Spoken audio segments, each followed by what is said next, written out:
오늘 본문은 선지자 이사야가 이스라엘의 이 남유다의 죄로 인하여서 무너진 예루살렘의 성전의 황폐함을 바라보면서 하나님 앞에 드리는 간절한 회개의 기도의 내용입니다. 또 이스라엘을 구하여 달라는 내용의 기도입니다.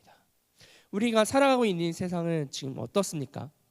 죄, 아픔, 고통, 무너짐이 가득한 세상에서 살아가고 있습니다. 그러한 우리들의 삶 가운데 하나님 앞에 기도함으로 나아갔으나 우리의 기도에 응답하시지 않으시는 하나님을 바라보며 우리는 절망에 빠지고는 한다라는 겁니다. 우리의 기도가 응답되지 않는다고 해서 포기하지 않았으면 좋겠습니다. 왜냐하면 하나님은 영원히 우리를 포기하시지 않으시기 때문입니다. 다만 하나님의 때에 우리는 하나님의 역사하심을 경험할 수 있고 그때가 되어서야 하나님의 뜻이 무엇인지를 알 수 있기 때문입니다. 오늘 본문의 이사야는 나라의 멸망, 남유다의 멸망이 바로 앞에 있는 절망 속에서 오직 여호와는 우리 아버지이시며 우리는 주의 진흙이요 주는 우리의 토기장이가 되어주십니다 라는 믿음의 고백을 하고 있습니다. 그러한 절망적인 상황, 나라가 멸망하고 있는 그런 절망적인 상황 속에서 절망하지 않고 하나님 앞에 하는 고백이 오늘의 말씀의 본문의 내용입니다. 오늘 본문 말씀을 통하여서 우리가 어떠한 존재인지, 하나님이 우리에게 어떠한 분이신지, 또 절망 속에서 우리가 어떻게 하나님께 나아가야 하는지를 함께 살펴보았으면 좋겠습니다. 우선 첫 번째는 하나님은 우리의 아버지가 되어주신다라는 겁니다. 우리 8절을 잠깐 읽어볼까요? 네, 제가 조금 잘라서 가지고 왔는데요. 그러나 여호와여 이제 주는 우리의 아버지이시다. 아멘. 우리의 아버지가 되어주시는 하나님을 우리가 잠깐 이야기했으면 좋겠습니다. 이사야 선지자는 남유다 백성들의 죄로 인하여서 하나님의 심판으로 아시리아에 의해서 이 남유다가 멸망을 앞두고 있습니다. 예루살렘 성전은 이미 무너졌고 또 예루살렘 성 또한 그들의 손아귀에 넘어가기 직전인 상황 속에 처해져 있습니다. 한마디로 나라가 멸망을 앞두고 있는 이 상황 가운데 이사야는 하나님 앞에 아버지라고 부르고 있습니다. 아버지라는 무언가 우리에게 친밀함 혹은 보호, 인도, 사랑을 상징하는 단어를 떠오를 수 있을 것 같습니다. 우리가 어렸을 때 무언가 아버지에게 이야기했을 때 웬만하면 들어주시던 아버지의 그 모습, 웬만하면 들어주셨던, 또 우리를 열심히 공부시키기 위해서 불철주야 일하셨던 아버지의 그 모습을 우리가 생각할 수 있을 것입니다. 하나님은 우리가 비록 죄로 인하여서 하나님과 멀어졌을지라도 여전히 우리를 하나님의 자녀로 삼아주시고 자녀로 불러주시고 아버지로서의 우리와의 관계성을 유지해주고 계신다라는 겁니다. 하나님은 우리가 살아가면서 죄로 인하여서 끊임없이 실패해도 우리와의 관계를 끊지 않아주시고 아무 조건 없이 우리를 위해서 사랑을 보여주시는 분이십니다. 남유다의 죄악은 날로 날로 더하여져서 결국 나라를 빼앗기게 되는 벌을 하나님 앞에 받게 되었습니다. 그런데 그 가운데서도 하나님은 남유다 백성들을 떠나지 않고 함께 하신다는 것을 우리가 기억했으면 좋겠습니다. 하나님께서 사랑의 하나님이 아니셨다면, 우리의 아버지가 되어주시지 않으셨다면 항상 하나님 앞에 죄를 지으며 살아가는 우리에게 무관심하실 수도 있을 것입니다. 그러나 하나님은 우리의 아버지가 되어주셨고 또 사랑의 하나님이시기 때문에 우리가 죄인이지만 포기하지 않으시고 여전히 우리를 사랑하시고 우리와 함께 해주신다는 사실을 항상 기억했으면 좋겠습니다. 두 번째는 우리는 진흙이요 하나님은 토기장이다라는 사실입니다. 우리 8절 후렴부를 한 번 더 읽어볼까요? 우리는 진흙이요 주는 토기장이시니 우리는 다 주의 손으로 지으신 것이니이다. 아멘. 네, 오늘 제가 가지고 나온 본문의 핵심인데요. 토기장이가 누구냐? 진흙으로 그릇을 만드는 사람을 토기장이라고 합니다. 임진왜란 때 이제 일본이 우리나라에 쳐들어왔을 때 가장 큰 명분이 뭐였느냐? 명나라로 가는 길을 내어달라라는 명분이었습니다. 그런데 두 번째 명분이 있었습니다.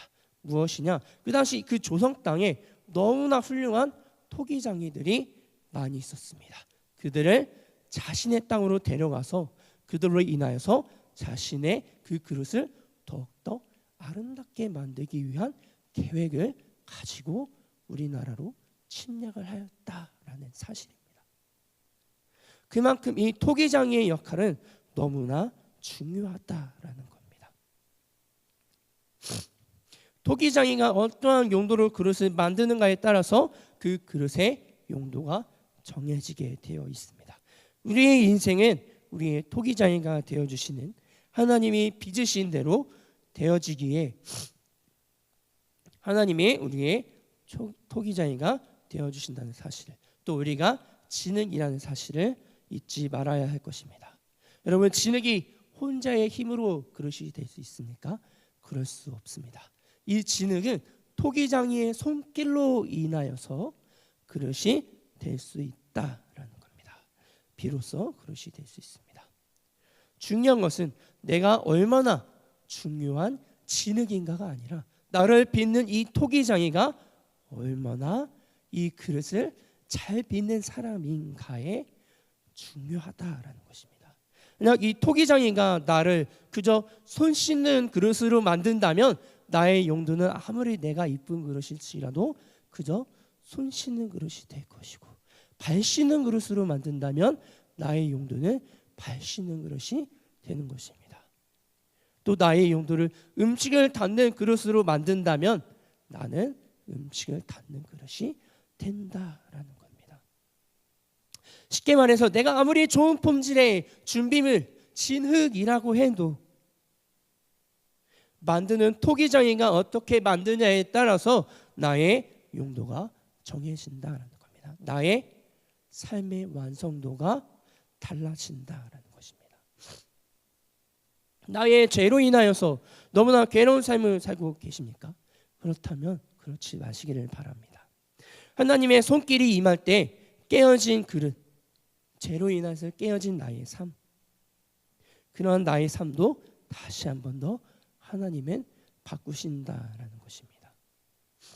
우리의 삶이 죄로 인하여서 망가졌을 때, 우리가 깨어진 혹은 금이 간 진흙이었을 때 하나님은 그 진흙으로 완성된 그릇을 만드시는 분임을 우리가 기억했으면 좋겠습니다.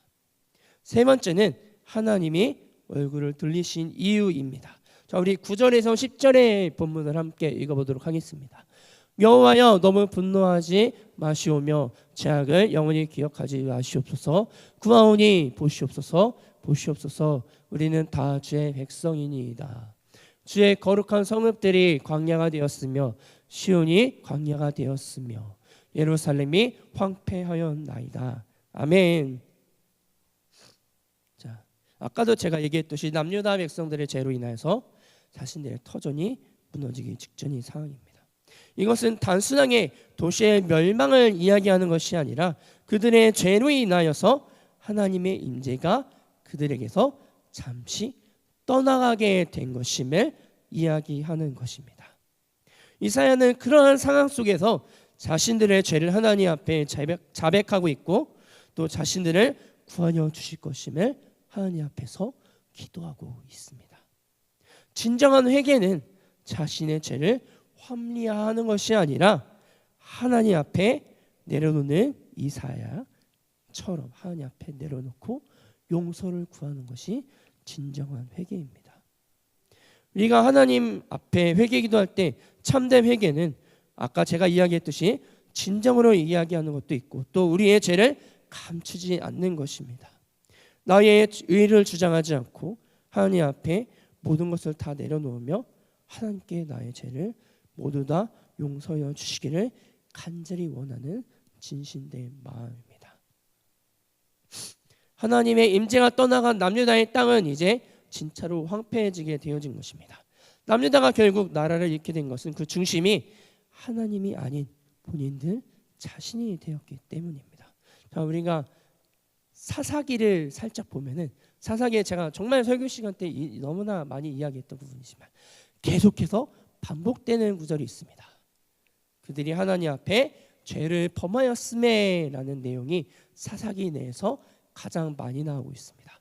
그래서 제가 이제 조금 더 궁금해서 항상 하는 이야기지만 사사기의 그런 레파토리를 연구해 봤을 때 항상 나오는 레파토리가 그들이 하나님 앞에 죄를 범하였고 그 죄로 인하여서 하나님 앞에 징계를 받고 또 그들이 그 징계가 너무나 견디기 힘들어 하나님 앞에 나와 무릎 꿇고 회개함으로 하나님이 사사들을 보내어 결국에 그들을 죄에서 용서해 주시는 이 레파토리가 무한으로 반복되는 것이 사사기의 내용이고 또 하나님과 우리들과의 관계성 가운데 이어진다라는 것입니다. 우리 마지막 네 번째는 여호와여 잠잠하시겠나이까 라고 해서 우리 11절에서 12절의 말씀을 우리가 함께 읽어봤으면 좋겠습니다. 우리 조상들이 주를 찬송하던 우리의 거룩하고 아름다운 성전이 불에 탔으며 우리가 즐거워하던 곳이 다 황폐하였나이다. 여호와여 이러하거늘 주께서 아직도 가만히 계시려 하시나이까. 주께서 아직도 잠잠하시고 우리에게 심한 괴로움을 받게 하시려나이까. 아멘.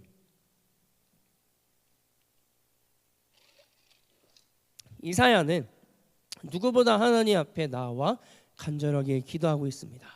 하나님, 정말로 이대로 우리를 내버려 두시려고 하십니까? 그러지 마십시오. 우리가 죄를 지은 건 하나님 앞에 잘못했습니다. 그러니까 하나님 딱 한 번만 더 저희를 용서해 주십시오. 이러한 이사야의 고백을 담고 있는 것이 11절에서 12절의 내용입니다. 하나님, 우리가 잘못한 것을 알고 있습니다. 그러니까 한 번 더 돌아와서 우리를 용서해 주십시오 라고 하나님 앞에 이야기하는 것입니다. 자신들의 죄로 인하여서 하나님께 징계를 받고 있지만 여전히 하나님이 자신들과 함께하기를 원하시고 떠나지 않기를 구하는 기도가 11절에서 12절의 내용입니다. 하나님 앞에 나와 자신들의 죄를 회개하며 나아가며 그 죄를 회개한 것에 대하여서 침묵하지 않으시고 다시 일으켜 주시고 회복시켜 주시는 하나님의 성품에 대해서 이사야는 알고 있기에 이렇게 부르짖으며 기도하고 있다라는 겁니다. 이러한 이사야의 부르짖음은 우리의 삶에도 너무나 필요한 부분이다라는 것입니다. 우리가 죄로 인하여서 무너졌다고 절망하는 것이 아니라 우리들의 죄를 모두 하나님 앞에 회개한다면 우리의 회개를 들으신 하나님께서는 결코 침묵해 주시지 않으시고 우리에게 다시 한 번 더 일어날 힘을 또 기회를 주실 것임을 믿음으로 하나님 앞에 회개하며 나아갔으면 좋겠습니다. 나의 기도가 지금 당장 하나님 앞에 응답되지 않는다고 하여서 포기하지 않았으면 좋겠습니다. 우리가 간절하게 하나님 앞에 나와 무릎 꿇고 기도함으로 나아갈 때 하나님은 우리의 죄를 다 잊어주십니다. 그리고 우리들을 용서해 주시기 위해서 일하시기 시작하시고 있다는 것을 잊지 말아야 할 것입니다. 오늘 이사야서 본문을 통하여서 우리에게 하시고자 하는 말씀이 무엇일까요? 제가 이제 크게 세 가지로 한번 정리를 해봤습니다. 첫 번째는 하나님은 우리의 아버지가 되어주신다라는 것입니다. 우리의 삶은 우리의 죄들로 인하여서 하나님과 멀어질 수밖에 없는 삶입니다. 그러한 우리의 삶인데 하나님은 결코 우리를 포기하지 않으셨다라는 겁니다. 우리를 하나님의 자녀로 불러주시며 삼아주셨고 여전히 우리가 하나님을 찾고 구하기를 기다려주고 계신다라는 겁니다. 아버지를 떠났던 아들이 돌아오기를 애타게 기다렸던 그 아버지의 마음으로 죄로 인하여서 멀어졌던 하나님과 우리의 그 관계성이 다시 한 번 더 회복되기를 하나님은 여전히 기다리고 계신다라는 겁니다. 만약에 그러한 사랑의 하나님이 아니었다라는 가정하에 우리가 죄를 지었다면은 아까도 제가 이야기했겠지만 하나님은 우리에게 무관심하실 수도 있었다라는 겁니다. 하나님의 무관심 속에서 죄를 지음으로 인하여서 무조건 영원한 형벌을 받을 수밖에 없는 우리의 삶일 수밖에 우리들일 수밖에 없었지만 하나님은 우리를 너무나 사랑하시고 또 우리의 아버지가 되어주셨기에 우리의 죄를 하나님 앞에 구함으로 인하여서 다 잊어주시고 용서하여 주신다라는 것입니다. 두 번째는 하나님의 손에 붙들린 진흙이 되어야 한다라는 것입니다. 우리의 삶은 우리의 계획대로 되어지지 않는다는 것을 우리는 기억해야 할 것입니다. 제가 이제 학창 시절 때 고등학교 때까지만 해도 이제 방학이 되면은 계획표라는 걸 세웠습니다. 그 계획표를 딱 세워놓고 나는 올해 방학 안에 이 계획표대로 살아가야지라는 자신감으로 이제 막 공부도 막 하고 막 이렇게 했는데 한 일주일이 뭘까요? 한 2, 3일 지나면은 그 계획표대로 살아가지 않고 항상 잠을 자면서 그동안 자지 못했으니까 나의 체력을 회복해야지라고 하면서 그 며칠 안에 내가 세웠던 그 계획들조차도 무너지게 되는 것이 우리들의 삶입니다. 또 우리가 살아가다 보면 너무나 잘 알겠지만 우리가 세웠던 그 계획들대로 사라지나요? 아니요, 그렇지 않습니다. 우리들이 세웠던 그 계획 안에서 다 벗어나는 삶을 살아가게 되어집니다. 그런데 우리의 토기장이가 되신 하나님께서 빚으시는 대로 우리는 완성되어진다는 것이 바로 우리의 삶임을 기억했으면 좋겠습니다. 나의 모든 것을 다 하나님께 맡겨드리고 그분의 이끄심대로 순종하며 그분의 필요에 따라 쓰임받는 삶이 되어야 할 것입니다. 그런 삶이 우리의 삶이 되어야 하는데 우리가 살아가다 보면은 항상 우리의 계획이 들어가고 우리의 계획대로 움직이는 우리의 모습들이 있습니다. 우리의 모습대로 우리의 계획대로 살아가다가 또 죄로 인하여서 무너지고 또 그로 인하여서 하나님과 멀어질 수밖에 없는데 여러분 우리의 토기장이가 되어주시는 하나님이 빚으시는 대로 이끌어 주시는 대로 살아가기를 소망합니다. 또 진실한 회개와 간구로 나아갈 수 있어야 합니다.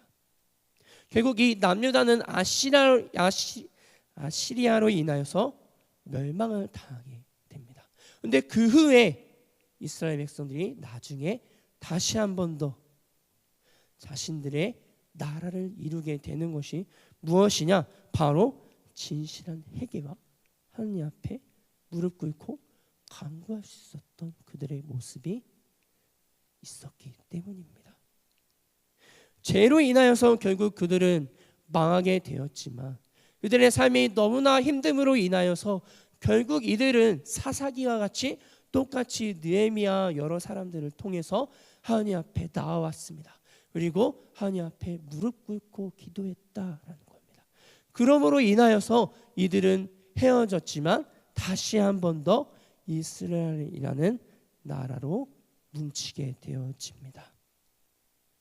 회개하는 자 앞에서 외면하지 않으시고 계속해서 그 삶에 동행하여 주시는 하나님의 성품을 우리가 외면하지 말았으면 좋겠습니다.